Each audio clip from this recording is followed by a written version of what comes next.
Millie.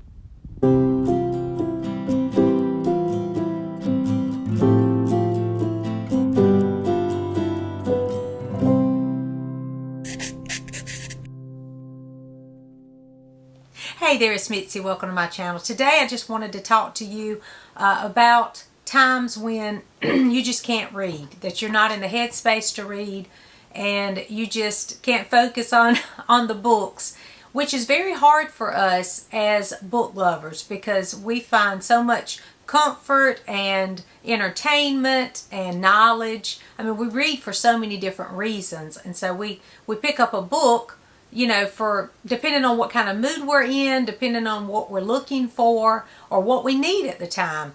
But this past week, I've just not been reading because we lost Millie, my little Maltese dog. And we've had her for 15 years. So her birthday was October 10th. And so we lost her last week. So she lived just a little over 15 years, which I am grateful for. And this week here in the States is Thanksgiving. And so I am thankful for having so much time with her, because if you are a pet owner, you know how I feel. And if you're not a pet owner, imagine a little toddler who is with you 24/7 at your feet, you know, following you around, thinking you're the most perfect being on the planet, seeing no fault in you at all, just wants to love you and follows you around constantly all day long, every day, wants to be with you, and you are the only thing that brings them joy.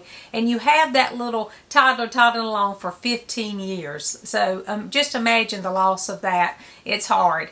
And so this past week, you know, I've never been a pet owner. I mean, I had pets as a child, but we didn't have any pets until we adopted Millie. And so when the lady, we went over to, we actually picked her up for Christmas. It was a Christmas surprise. So Christmas Eve, 15 years ago, we went and we picked her up. And when the lady handed her to me, she was go to mama, and I fell completely in love, and Millie fell in love with me. And so I was her person. You know, a dog chooses a person. You know, the dog loves everybody in the family, but that one person, they just have this, you can't even explain the bond that a dog has with that person. And so I was that person for Millie, and she was the perfect, sweet fur baby for me because she was my baby. And it was funny because the kids were like, you care more about her than us. But it was because she couldn't talk. They could. And,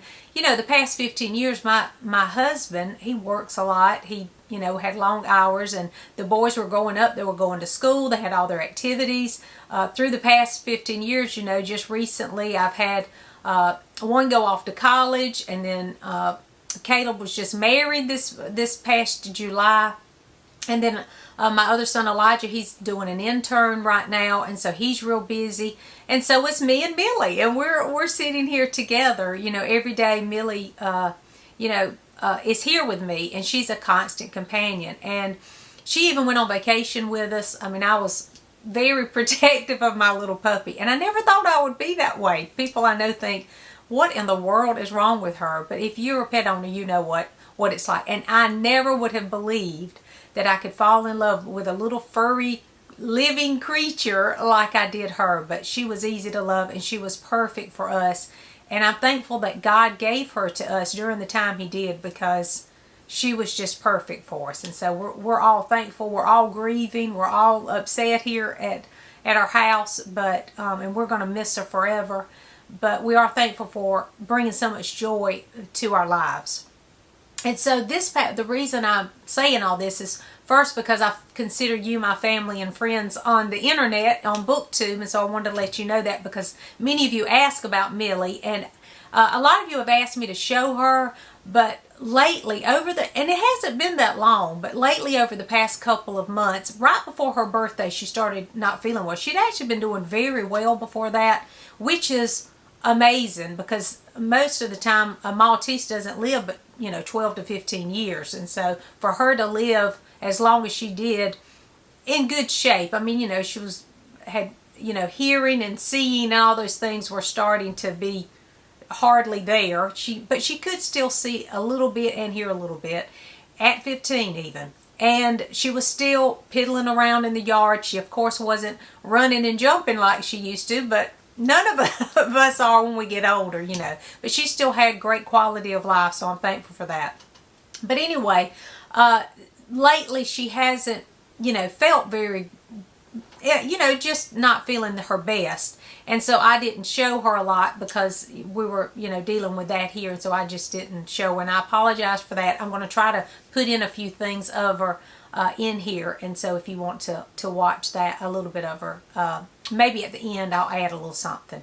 But I just wanted to mention it to you because a lot of you do ask, and I'm so active on BookTube, and I'm in all of these challenges, and this week I've just not been reading because I've not been in the headspace to do it, and that's okay. You know, if you're in a place where you pick up a book and it's like, oh, I just can't read it, don't feel guilty about that.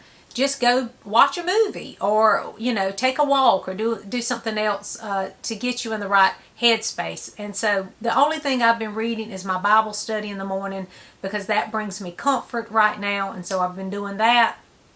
But other than that, I've just not been able to read any of my books. And hopefully this week, as you know, I get hopefully into a routine, because she was my routine. You know, every morning I would take Millie out, feed her, we would snuggle up together on the couch, and I would do my Bible study and read. And then, you know, later on we would go wherever I went, she went. Lunch, she was there. We would go outside and feed the birds. She would piddle around in the yard.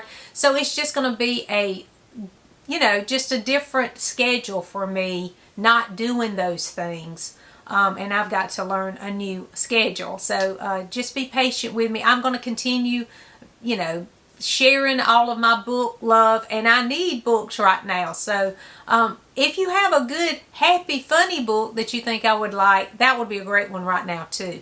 I do plan on participating in Debbie December and reading all those Christmas books that I wanted to read. I may change it a little bit though, because I'm not into any sad stuff right now. I want some happy, heartwarming, maybe even rom-coms, believe it or not. That might be what I need right now. So let me know if you have a book that you think would be a good one for me to read right now as the holidays are approaching. And I do love Christmas, and I love the heartwarming, cozy kind of things to read at Christmas time. And I'm thankful too that it's a busy time, so maybe I can keep busy and, you know, focus on other things and focus on just loving my family like I always do. So I'd appreciate prayers and encouragement.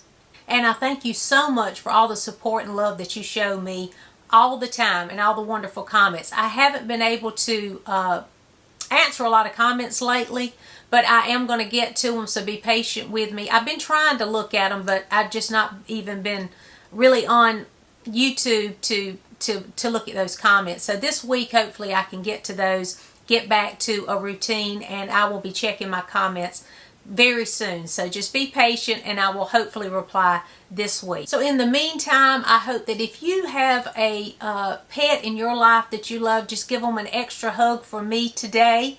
And I hope that you, if you're in the States, I hope that you have a happy Thanksgiving this week. And if you're not in the States, I hope that you are enjoying this time of year, and as the holidays approach, that you're having a great time with your family and friends as well. Thanks for watching, and I'll see you soon.